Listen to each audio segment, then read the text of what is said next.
Hey, all you Arizona lovers. This is the Finding Arizona podcast. I'm your host, Jose. And I'm your producer, Brittany. And here at Finding Arizona Podcast, we collect the local stories of all entrepreneurs and from around the valley. So join us at findingarizonapodcast.com, where you can hear every episode and see it as well at YouTube. Like, subscribe, and comment below who you want to see next on our show.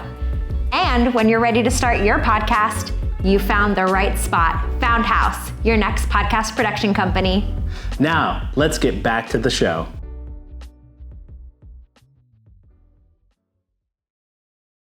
Score big with SeatGeek. Whether it's concerts, sports, or live events, SeatGeek has you covered. Use code FindingArizona to get a fantastic $20 discount on your SeatGeek tickets. Catch your favorite live events hassle-free with extra savings. Visit SeatGeek.com and make every experience unforgettable.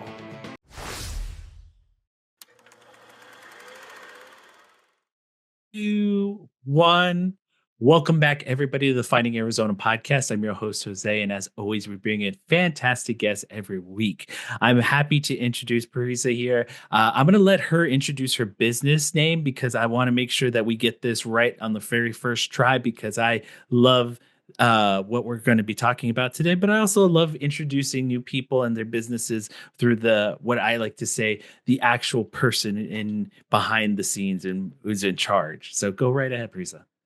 Hi, my name is Parisa, and I'm the director and owner of Arizona Immigration and Legal Service. Awesome.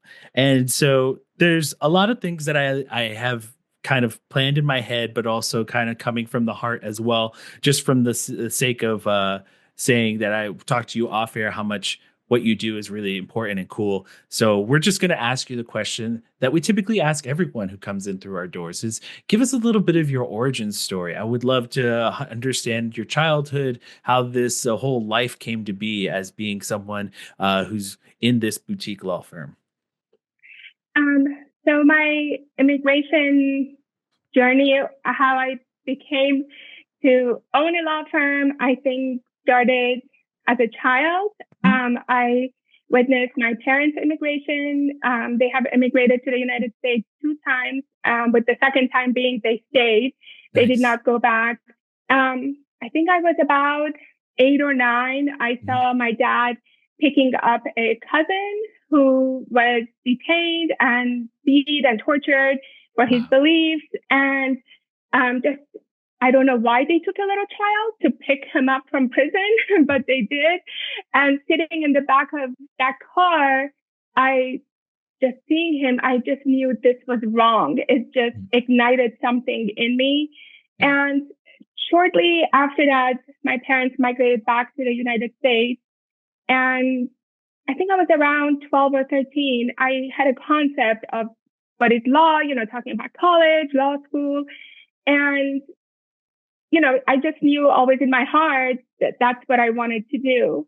And growing up, seeing my parents' struggles migrating back to the United States, not only them, just the whole community, my uncle, it was always very near to us. It's very hard to get up and move with 3 kids. And the first time around, there were students. They came to go to college, went back to their home country. And then the second time was here they are in their 30s with 3 kids in tow. What do you do? So it was just watching them start their life over again and their tenacity. And it just always built it up on everything else that I had already witnessed and experienced. Yeah. Growing up, it was my parents were always attached to the news, as I think most immigrants are, always wanting to know what's going on in their home country. And that's how I grew up, always going to protest with them. I joined, I think, every group that had to do with law and justice in high school and college. And I think that's just really my parents' story is what shaped me because, I saw them going through it and really what people do to come to the United States to build that American dream again or at least for my family again. And it's just always stuck with me. But, you know, of course, life has a different plan. So I think after high school, I went to college, got a business degree, a manufacturing degree of some sort. And at that point, my dad had a few businesses in Los Angeles. So, of course, as a lot of immigrant children do, you end up working for your parents, helping them run their businesses. Oh, yeah. And that went on for a few years. And then I realized, you know, back of my mind was always the dream of going back to law school. Yeah. So I told my dad, I said, you know, I don't think I want to do this anymore. I really want to go back to school. And of course, you know, he was fully supportive. Went back, got a different degree in criminal justice, started interning at different associate, like child, you know, law center and, you know, different things just because it was just always in me to do that. So I did that, took the LSAT, went to law school. And within a year in law school, I met a friend who introduced me to my husband, who happened to live in Arizona. Awesome. So we met, we decided to get married after a year. And I was finishing up that first year of law school. And I decided to move to Arizona after we got married. And in between, you know, moving to Arizona, so obviously I had to transfer schools. When I moved here, you know, it's really hard as an adult to move, to make new friends, to make a new community. So, I used to go to his office because I didn't want to stay home. And I used to see this office building that had IRC in front of it. And I would see all different ethnic people in their ethnic clothing always hanging out in front of this office building. And it just sparked my curiosity. I said, let me see what this is about. And I looked it up, and it was, it's called International Rescue Committee, which is one of the world's largest NGOs and refugee placement organizations. So I said, you know what? I'm going to start volunteering here. So I started volunteering. And of course, I had an immediate connection because here they are, you know, people who just got here have no idea. It's very scary. And I was teaching English classes and teaching a new immigrants who've been here for a while and they were ready to do their citizenship process. So I would practice interviews with them, teach them the civic portions of it. And, you know, through this, I think I volunteered for a while, just waiting for the school to start again. And then a position came up. So I interviewed for a immigration coordinator position, and I was lucky enough they offered it to me. And through that program, at some point I started back in law school. And through that program, I became a licensed immigration practitioner, which is through the State Department. And I was able to process all their immigration applicants for that organization. And it just gave me a tremendous amount of satisfaction. When I started law school, I really wanted to be a DA. I wanted to put the bad guys away, go to court all day. But, you know, I think just driving on 7th Street and seeing these people really completely change the course of the direction I was going. Nice. And so I was there for about 4, almost 5 years. Within that time span, I finished law school. I had 2 kids, 2 under 2, and it was not easy. I do feel for me too now. So I did, you know, then my husband and I decided that I will stay home because we don't have any family here, all of us being transplants. And I stayed home for 4 years. I said, I'm going to take care of the kids. I was still active in the immigrant community, doing whatever I can to help. And then I decided to go back to work, and COVID hit. Yes.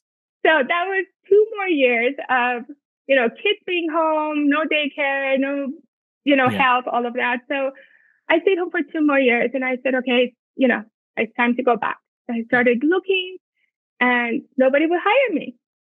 I had interviews after interviews, sometimes 2 or 3 with really big corporations, and I would not get an offer. So one day I was reading the news and there was this program that the Arizona Supreme Court started. It's called Alternative Business, and which is people can invest in law firms. Yes. And how, you can have other attorneys working and you could, it's just a whole system. Anyways, so I was like, oh, maybe this would be a good option because then I can start my own law firm. I can start my own business and work with other attorneys since I already had so much business experience working with my parents and my dad I learned a lot from that.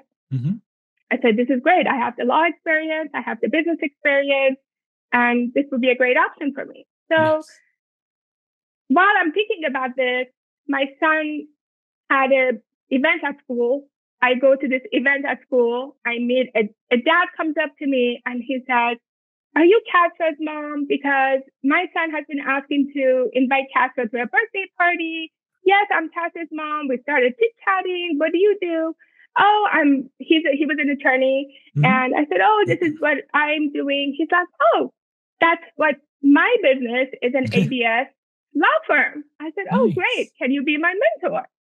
And so he mentored me into opening my business and the Kavas of it with Radix Law.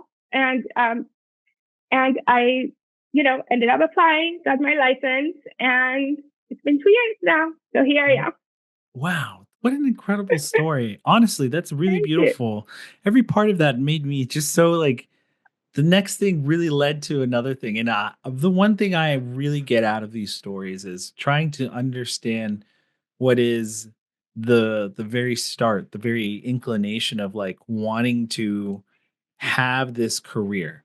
So I think it's important to kind of start from the very beginning. I like hearing the you. introduction part of your childhood just because it really just it stems from somewhere where my passions for design and for doing this podcast came from my own family's history and culture. So when I now do this, there's very deep connection when I take in someone's story like this and I try and kind of feed myself their story of like, wow, it's so beautiful that you had there's difficulties and there's challenges through any kind of journey and hearing what your parents had to go through and it's just that led into your whole life kind of really reacting to wanting to help your family or help others really do that. And so I just again I'm very like amazed about everything that I want to pick out certain aspects of it and kind of just Sure. ask you certain things for the sake of asking. I know that you've experienced kind of the culture throughout the life of the border there. I know that California can be different than the Arizona border crossing and same thing with Texas as well. Knowing that and knowing yourself like okay, all of this is different, but there are certain aspects of actual law that goes into change and throughout the different states and stuff like that. What made you think, or it's like, was it just the fact that you were in Arizona that you were going into more of this Arizona immigration law, or was it the fact that it's like you were right place, right time? I'm kind of like, I'm picking at the idea of like you could have gone to a lot of places. You could have, tried Yeah. out and moved either back to somewhere closer to other family or things like that. So I'm Yeah. intrigued as to why you stayed in Arizona and kept going for it. I think I stayed in Arizona because of my husband. Yeah. His business is pretty established here. So Yeah. that was because I was still in law school. I was trying to, finish that aspect of my life. But really working at International Rescue Committee. Mm. And I think when I started working there, I saw my parents, I saw those people in my parents.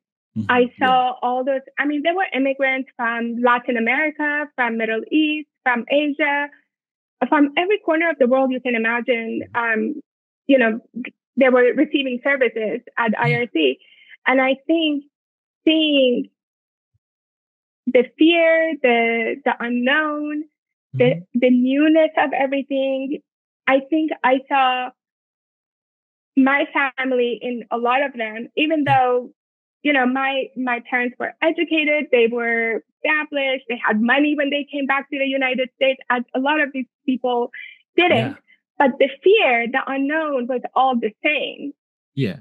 So once I started working there and I had this connection, I knew I will not have this in California. I knew I would not be able to have this level of closeness in Hmm. other cities because Arizona, I don't know. In my life I never thought I would end up in Arizona. that's that's that's the truth.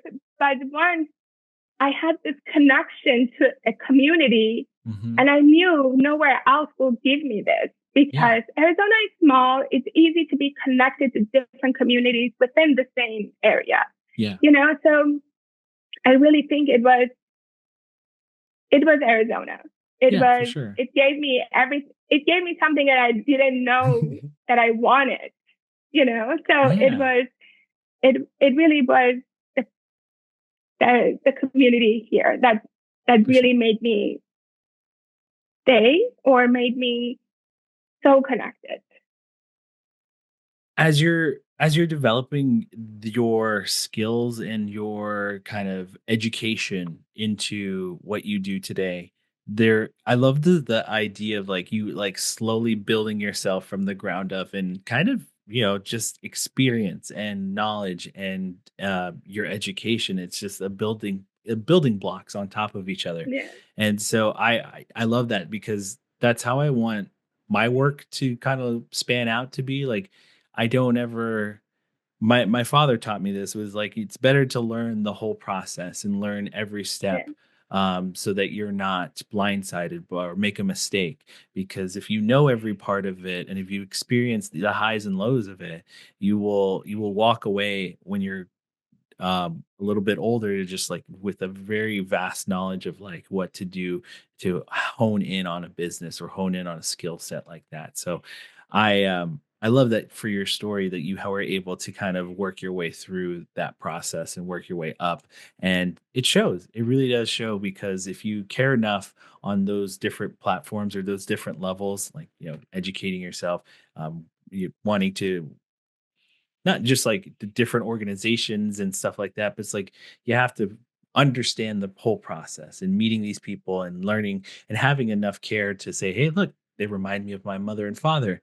That's always important as well, because there's a Yeah. deep rooted connection into that. So I'm gonna ask you, kind of like into the business part of it, is like, how do you tailor your Yeah. services to the needs of individuals and businesses seeking cross border legal solution? So we have um, different categories that we Okay. service. Yeah. One of the major ones that we do is corporate immigration, Okay. and that's for companies who are, Yeah. you know, international. They bring Yeah. in employees, they send employees overseas.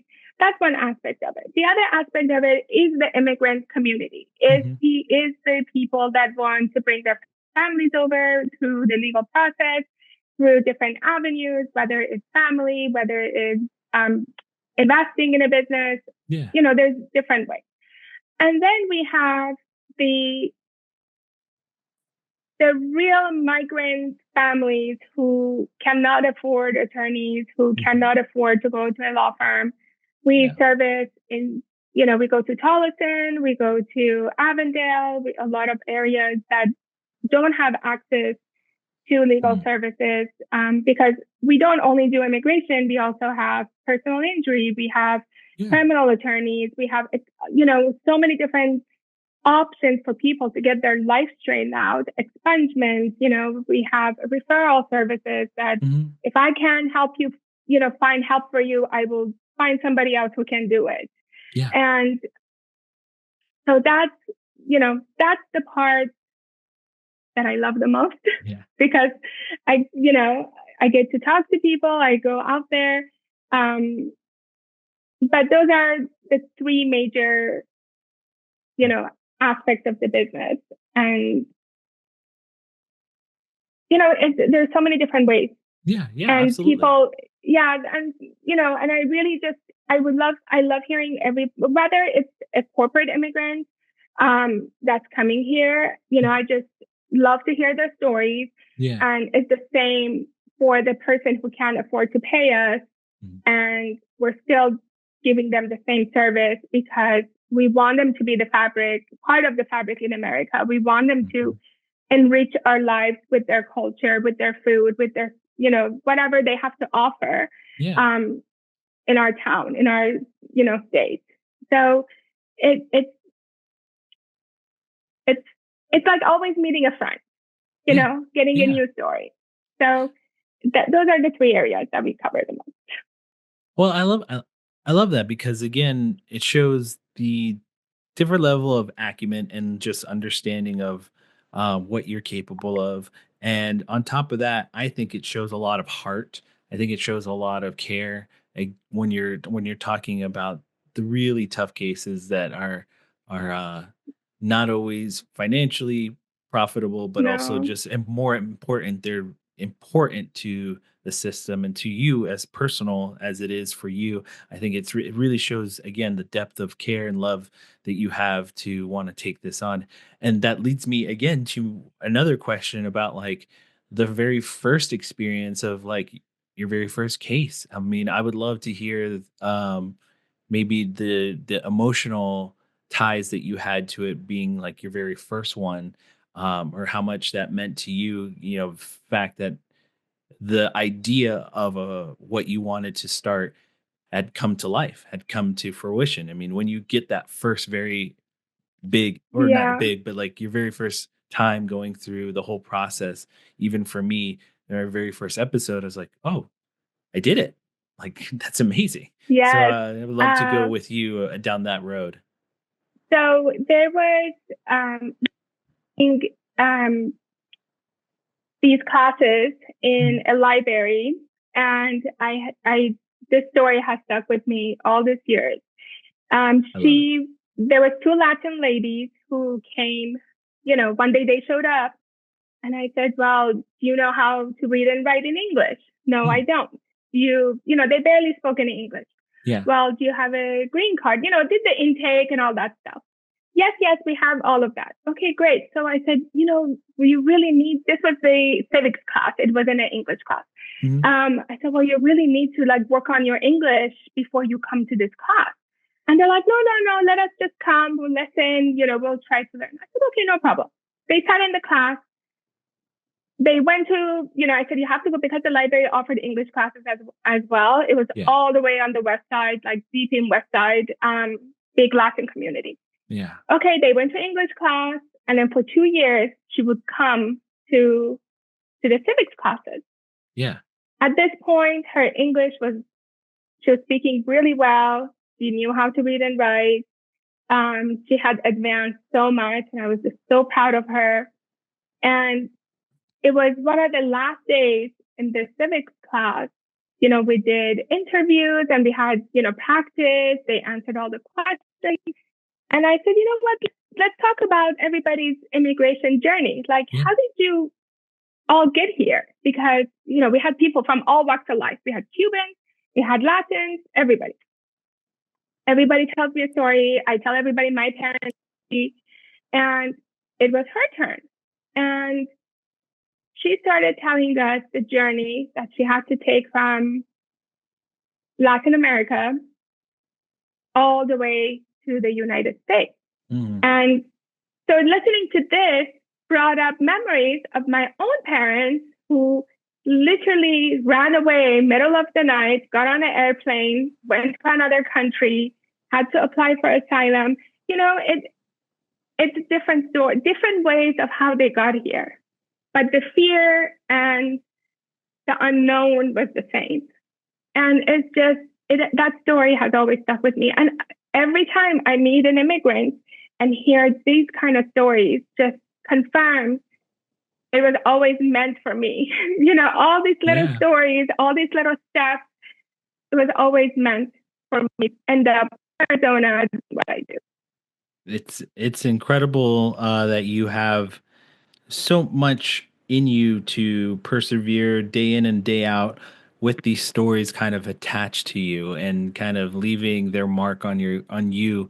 And it's definitely a heavy burden to bear, but I mean, if it seems like you care enough and you have a big enough heart that it takes it well, and that you've kind of allowed it to fill your cup and to fill who you are inside about this sort of things. And it's, I mean, I, it's, I take to heart a lot of these stories, and even from the side of, like, we've had nonprofits that deal with all sorts of illnesses and other items that are deeply just like, the strength of those individuals really brings me joy that there are people out there that can take this sort of stuff and, like, let it fuel them. Where some people are just like, like myself, if it happened to me, I don't know what I would do, but I, try my best. And I don't know. I just, again, it's just amazing. And so, I kind of lean towards nowadays where it's like your commitment and how much you're working these days. I kind of ask about, like, in the weeds items, like, give us something that people might not know about you, what you do in your job, that would surprise someone to hear about.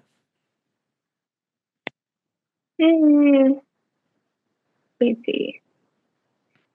Well, sometimes you find secrets, people's secrets. How many times, they come in with their spouse and they tell you, oh, I've been married only one time. And then the spouse leaves and they tell you, actually, I've been married 3 times, she doesn't know, or he doesn't know. You come up across a lot of different kind of stories, people stories, and that you would normally not think it's part of, the immigration process. Or it's interesting, like, you see people are born in one country and have completely are a different person, different culture. So, little things like that. It's really interesting how you find people's backgrounds, absolutely. Because with immigration and the forms, you pull them in, and like the forms you fill out sometimes ask very straightforward questions, but then ask, very detailed personal questions too. Like, if you're bringing a fiance over from overseas, well, how did you meet them? Give me all the details. That's so funny.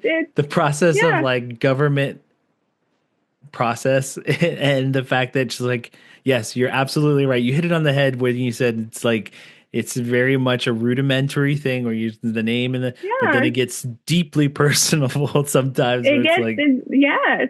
Or, if you have adopted children in the mix, and sometimes people don't know that they're adopted, and, all of these things come up. So it really gets into, I ask people questions and sometimes they're shocked at, well, why are you asking me this? Well, the government would really like to know. It's not me asking. And it's not me asking. They want to make sure you're legit. And, of course, you have to follow the law. You ask what you have to ask. Yep, exactly. So I think the guy with the 3 wives, it has really stuck to me. And, it's interesting. And one time I had 2 women with the same last name and 11 children between them. But I was like, so where are the fathers? I come to find out they were married to 2 brothers, and the brothers were so grumpy, they decided that the brothers will live in one house, the wives, the sister-in-laws, and all the children will live in a different house and across the street from each other, and they'll just live their lives in 2 separate homes. So, but they're still a family, and the sister-in-laws loved each other and took care of the kids. And it was just like, okay, whatever works. But it's always interesting seeing people's Yeah. papers and documents and, you know, Hmm. connecting them. Yeah, like when you have to like put it in legalese and like make it Yeah. official through the government and through Yes. the country, it's like it's it's hard to put color in black and white. You know what I mean? It's like hard Yes. to in Exactly. so Exactly. I can imagine, yeah, you having to fumble through a lot of those like awkward questioning and them Yeah. kind of reacting to your questioning. So yes, I get Yes. that. That's a really funny tidbit that yeah, again, that's something Yeah. really people wouldn't know or wouldn't even think about coming across. So you get a Oh, lot of fun stories. So now I'm realizing that you are a story collector just like I.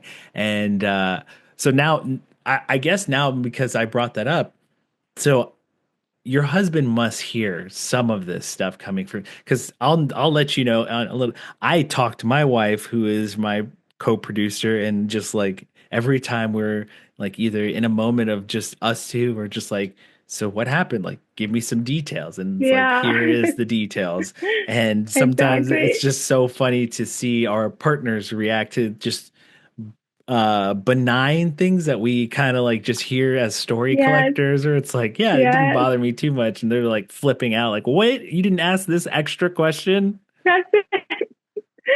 I know he's comes from an immigrant family as well. Yeah. So, and a lot of times, like the stories I tell him, he's like, oh, Yeah.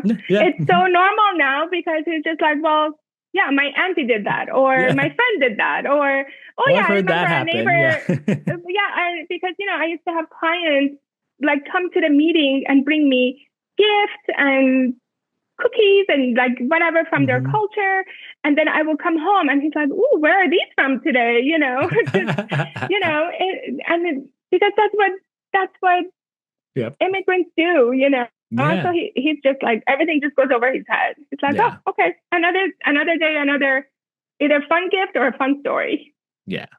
I think it's really one of those really it says a lot about like again your clientele, especially too, where it's like the idea of payment through food, like it's like or Yeah, just the overall like the giving of food is just so important. It means a it lot for is. them to create these pieces or just things to feed other people. And there's a Yeah, level of care, there's a level of like there's a level of respect to it as well. I get it. So when you're given yeah, these items that are just like, oh yeah, this is for you, it's so incredible. That's like you also it's the fact that's like your clientele is also so like drastically different in different cultures and what they create and stuff like that. So I exactly. can get your husband's standpoint. It's like, ooh, where are these from? Like, what part of the country am I Yeah, tasting today? is how my tasting today. Exactly. Oh, that's It's awesome. yeah. I think the best part about being working in an immigration field is Yeah. just all the different people you meet from different parts Mhm. of the world. And like I met someone from Eritrea. Like when would you ever meet someone from Eritrea? Exactly. Right. And it's just like it's so lovely to have, whether there's a corporate client, or the ones who we're taking on as pro bono.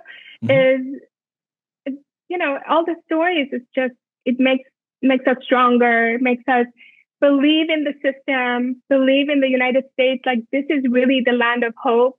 This is where everyone comes to for safety, to grow. Yeah. It's Yeah. just, it really is a land of opportunity where for everybody in different ways, whatever means for them. Yeah.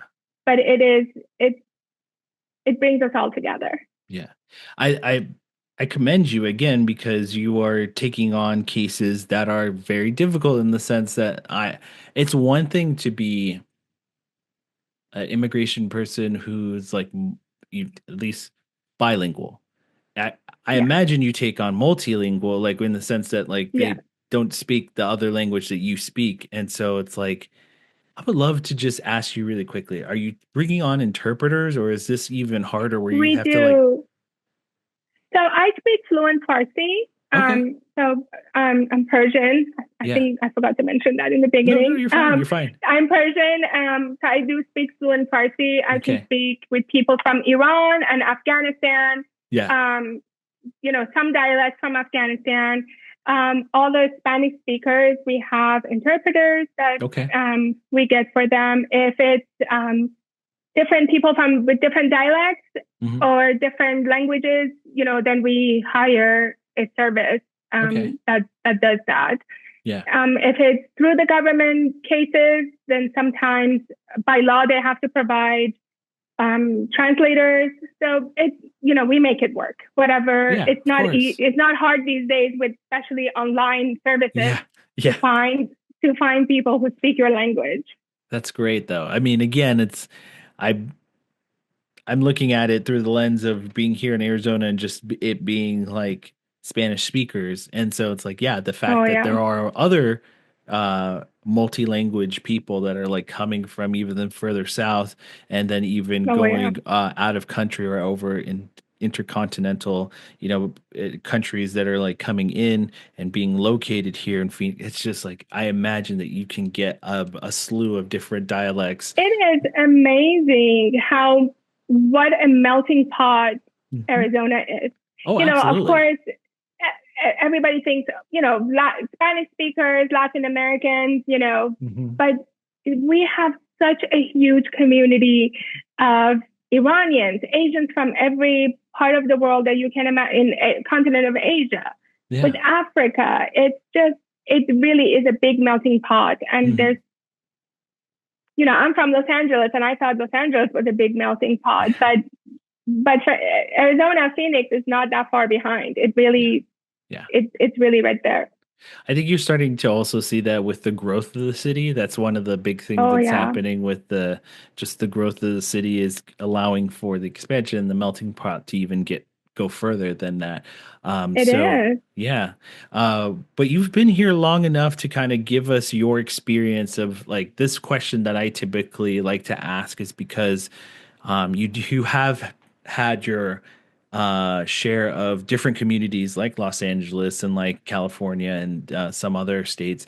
I would love to get your interpretation of what you've learned best about Arizona and what it brings to light on your business and like what you like most about working here and being here and just like having a family maybe that lives here as well. It's like it's all the things that go along with being here in the valley and here in Arizona. You know, like I said, I never thought I would end up in Arizona, but Yeah. I'm so grateful that I did. Working, through my business or the other positions I have met the nicest people. Sometimes people think, oh, Arizona is just, they don't think that we're sophisticated. They don't think Arizonans are, worldly. But I have met every person I've met has been not only nice, has been professional. They try to help you in every aspect. And I think like personally for me, I feel like Arizona has given me everything that I wanted. It gave me a Yeah. family through my husband. It gave me a career that, now I know it was my dream career to have because I'm so connected to people. But it's friendly. Arizona Yeah. is, people are nice. And at Yes. least from my experience, people want to help you. People want to see you grow. Absolutely. Um, Different business, all the different charities that I've been involved with has been packed with amazing, amazing, successful people who are just growing, putting their money where their mouth is. They're Yeah.